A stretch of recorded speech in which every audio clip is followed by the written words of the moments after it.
Hi friends, തൊലഹത്താണ്. അപ്പോൾ നമ്മൾ BS4 വണ്ടിയിൽ സെൽഫ് ആഡ് ചെയ്യുന്ന സമയത്ത് ഒരു പണി കിട്ടിയെന്ന് പറഞ്ഞാൽ എങ്ങനെയാണെന്നല്ല, ഒരു എക്സ്ട്രാ കോസ്റ്റ് 2800 രൂപ ക്യാം ഗിയറിന് ചിലവ് വന്നു. കാരണം എന്താണെന്ന് വെച്ചാൽ ഇതിൻ്റെ മുമ്പേ ഉള്ള വർക്ക്ഷോപ്പിൽ നിന്ന് ഈ സാധനത്തിൻ്റെ ഓട്ടോ ഡീകംപ്രസ് സിസ്റ്റം കംപ്ലീറ്റ് ഒഴിവാക്കിയിരിക്കണം. കാണിച്ചു തരാം കേട്ടോ എന്താണെന്നുള്ളത്. പിന്നെ ഫ്ലൈ വെയിറ്റിൻ്റെ സ്പ്രിങ് കാര്യങ്ങളൊക്കെ ഒഴിവാക്കി ഊരി വെച്ചതാണ്. അപ്പോൾ എവിടുന്നെങ്കിലും നിങ്ങൾ ഈ സാധനം ഊരി ഒഴിവാക്കുകയാണെന്നുണ്ടെങ്കിൽ ആ സാധനങ്ങൾ വാങ്ങിച്ച് കൈ പിടിക്കണം. അല്ലെങ്കിൽ 2800 രൂപ സെറ്റ് മാത്രമേ നമ്മളിവിടെ അവൈലബിൾ ആയിട്ടുള്ളൂ. ഇതാണ് ഉണ്ടല്ലേ ഈ സാധനം, ഫ്ലൈ വെയിറ്റും പിന്നെ ഓട്ടോ ഡീകംപ്രഷൻ സിസ്റ്റം അതാണ്.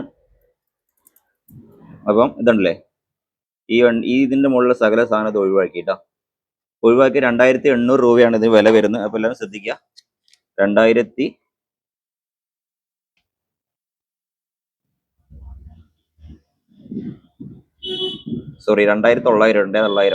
പറഞ്ഞു പറയാം. 2900 വില വരുന്നുണ്ട് ഈ ഒരു ക്യാം ഗിയറിന്. അപ്പം ഈ ഒരു ഇതില്ലാതെ നമുക്ക് സെൽഫ് ആഡ് ചെയ്യാൻ പറ്റില്ല. എന്തായാലും ഡീകംപ്രഷൻ ഉണ്ടെങ്കിലും കൂടെ സെൽഫ് ആഡ് ചെയ്യാൻ പറ്റില്ല. സെൽഫ് നമ്മൾ ഡീകംപ്രഷൻ പിടിച്ചെടുക്കും, സെൽഫ് പ്രസ് ചെയ്യില്ലല്ലോ. അപ്പോൾ ഇത് ഓട്ടോമാറ്റിക് വർക്ക് ചെയ്യണം സെൽഫ് വർക്ക് ചെയ്യുന്ന സമയത്ത്. അതുകൊണ്ട് ഇതില്ലെങ്കിൽ 1 വേ ക്ലച്ച്, സ്പ്രേ ക്ലച്ച് അസംബ്ലി, മോട്ടറും പെട്ടെന്ന് കംപ്ലൈൻ്റ് ആകും. അതുകൊണ്ടാണ് നമ്മൾ 2800 ഈ സാധനം പുതിയ ഇൻസ്റ്റാൾ ചെയ്യാനുണ്ട്. ഓക്കെ.